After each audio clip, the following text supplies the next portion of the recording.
Today, we look at a former world welterweight champion and Hall of Famer regarded by many publications as the dirtiest fighter of all time. How good was mysterious Billy Smith? William Amos Smith was born on May 15, 1871, in Little River, Digby County, Nova Scotia, Canada. Smith stood 5 feet 8.5. He had an aggregate weight of 144 pounds for his career. Smith's career spanned from 1890 to 1915. He had 35 wins, 21 losses, and 26 draws. He also had 1 no contest and 2 no decision bouts. 24 of his wins were by knockout. His win percentage was 40, and his knockout percentage was 28. Smith is most associated with the welterweight division, which ranges from 136 to 147 pounds. Mysterious Billy Smith got his nickname early in his career after a reporter mentioned that he was a mystery after a win.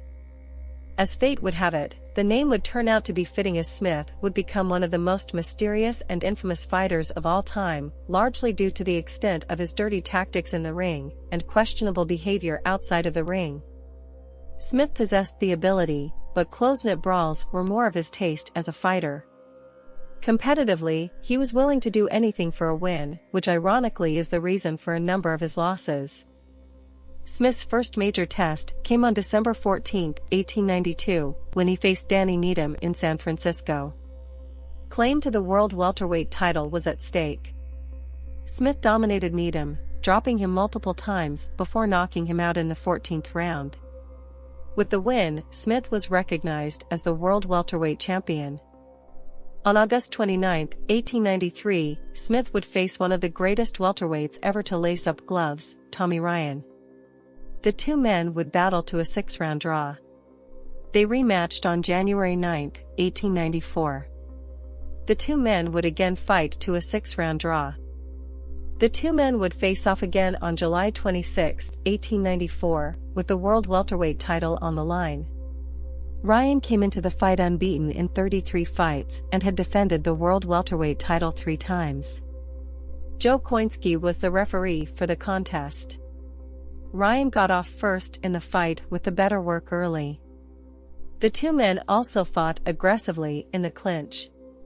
By the end of the 6th round, Ryan had drawn blood with a shot to the mouth of Smith. Midway through the fight, Smith started to land on the body as the two fighters started to get more chippy. By the end of the fight, Ryan started to use his defensive prowess to make Smith miss as he picked him off from a distance, busting him up. Ryan would hold on to get the 20-round victory, securing the world welterweight title. On February 13, 1895, Smith would face Hall of Famer Peter Marr in a no-decision bout before stepping in with all-time great Barbados Joe Walcott on March 1. The fight was billed as an American 140 title match. Smith and Walcott would fight to a 15-round draw. Smith and Tommy Ryan would lock horns again on May 28, 1895, when Ryan put his welterweight title on the line in Coney Island. The two fighters weighed in at 148 pounds as agreed. The fight started at a lightning speed pace. Smith would be the aggressor as the fight went on and started to take the reins in the fight as he repeatedly landed heavy shots on Ryan, dropping him in the 10th. In the 18th round, Ryan would land a combination of hard shots that split the ear of Smith and sent him laying over the ropes in pain. This forced the police to step in and call the fight. A pre-fight agreement stated that if the fight were to be stopped by the police, it would be declared a draw, thus allowing Ryan to retain his title. On May 18, 1896, Smith would step into the ring with another eccentric and infamous fighter from his era, Charles "Kid" McCoy. It was declared before the fight that were McCoy to win, he would have a claim to the world middleweight title. Smith weighed in at 152 pounds, while McCoy came in at 157. Smith rushed McCoy from the opening bell, throwing several wild shots, which McCoy started to counter successfully. Smith started to hit McCoy after breaks when clinched, which received warnings from referee Bill Daly. After receiving a series of head-snapping uppercuts in the 5th round, Smith seemingly bit McCoy on the neck while in a clinch.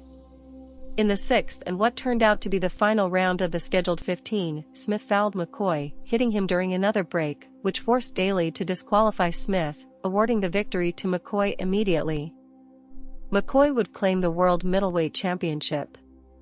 This would be the first, and far from last, disqualification loss of Smith's career.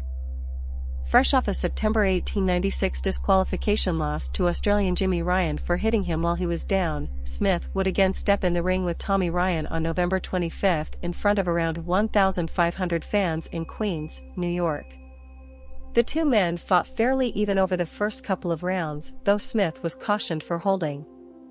Smith maintained pressure as the aggressor, forcing the fight with Ryan answering with counters. Smith was able to hurt Ryan with two lefts to the body in the seventh round, though Ryan was able to answer back with a left to the face. In the ninth round, Smith opened a cut on Ryan's left eye and started to key in on his injured eye using roughhouse tactics. After repeatedly hitting Ryan while holding, the referee disqualified Smith at the 2:44 mark of the ninth round, handing Ryan another victory over Smith, with the crowd in attendance applauding in support of the decision. Police would have to intervene and escort Smith from the premises of the Philadelphia Athletic Club arena after his January 28, 1898, disqualification loss to Charlie Johnson. Less than a minute into the first round, Smith used a wrestling throw to send Johnson to the ground, where he then hit him and kicked him in the side while he was lying on his back. Smith again stepped in the ring with Hall of Famer Barbados Joe Walcott on April 14, 1898, in Bridgeport, Connecticut.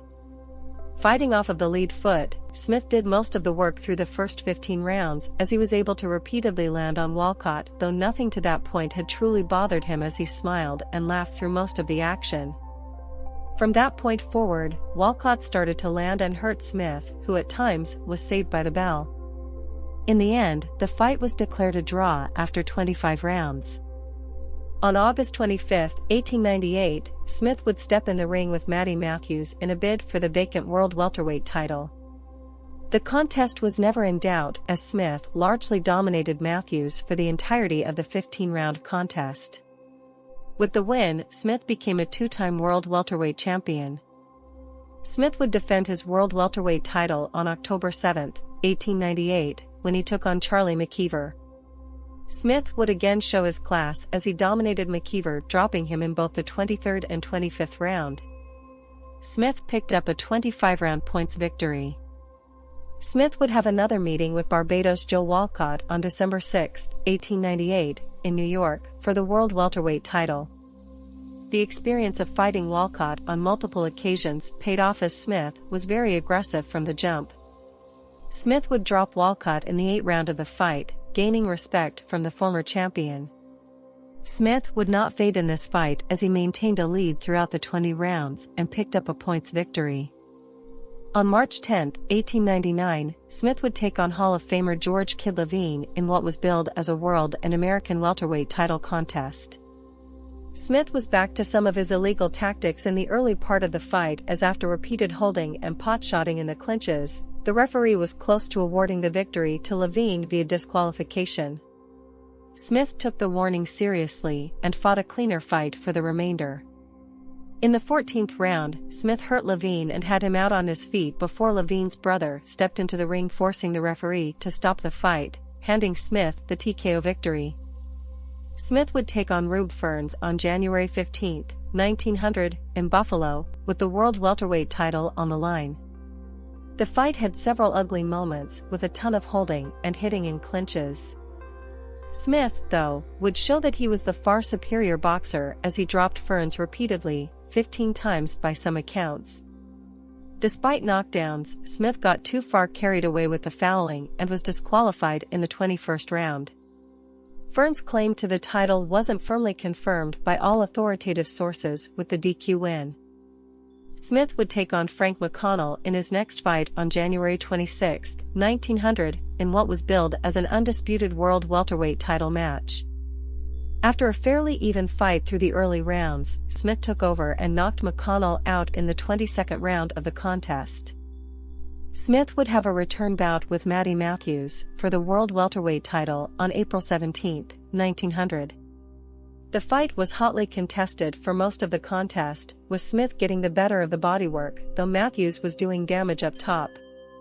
In the 2 years between their last fight, Matthews had become a better fighter and in the 19th round, landed a right hand that knocked Smith out cold for the first time in his career. Smith would follow up the Matthews fight with a May 4, 1900, 25-round points loss to Barbados Joe Walcott, along with a June 29 disqualification loss to Jimmy Handler after committing a foul in the 15th round of an all-action fight. On September 11, 1900, Smith would take on underrated contender young Peter Jackson in a Cleveland finish fight. Smith would gain an 18th round TKO victory after police stepped in to stop the fight in an effort to prevent Jackson from being knocked out. 10 days later, on September 24, Smith would again be in the ring with the Barbados Demon, Joe Walcott. He would suffer a 10th round disqualification loss. Smith would follow that fight with a November 14 disqualification loss to Jim Judge in 11 rounds. After a November 1900 draw with Ireland's Mike Donovan, Smith and young Peter Jackson would have a return bout on June 14, 1901, in Baltimore, Maryland.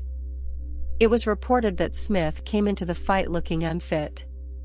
Despite dropping Jackson in the first round, Smith had little else to show in the contest and his corner essentially threw in the towel prior to the third round starting, handing Jackson the TKO victory. Smith hinted at retirement after the fight, stating that he intended to become a trainer and mention of a potential move to Oregon to tend to a gold mine he and his father purchased. Despite the talk, he was back in the ring 2 months later to continue his career. Now pretty much on the back end of an up-and-down career, Smith lost to Al Neal the disqualification on January 23, 1902, before being knocked out by Tommy Ryan in the 4th round less than 2 months later on March 14.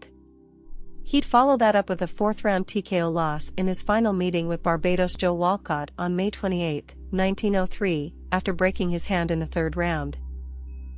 Smith would be away from the ring for 6 years before his final 3 fights, including a 1910 win over Al Neal, a 1911 disqualification loss against Jim Cameron, and a pointless 1915 TKO loss to Jack Rote. Smith finished his career as a 2-time world welterweight champion, though his 11 disqualification losses largely overshadow this. But for his erratic behavior, who knows just how great Smith could have been? Smith faced 5 Hall of Famers. His most notable fights were against Danny Needham, Hall of Famer Tommy Ryan, Hall of Famer Peter Marr, Hall of Famer Charles Kid McCoy, Hall of Famer Joe Walcott, Matty Matthews, Charlie McKeever, Hall of Famer George Kid Levine, Rube Ferns, and young Peter Jackson. Mysterious Billy Smith died on October 15, 1937, at 66. For good, the bad, and the ugly, Smith cemented his legacy as one of the greatest fighters and characters the sport has seen. Smith's aura has stood the test of time, and he remains one of the greatest out of Canada. Smith was inducted into the International Boxing Hall of Fame in 2009.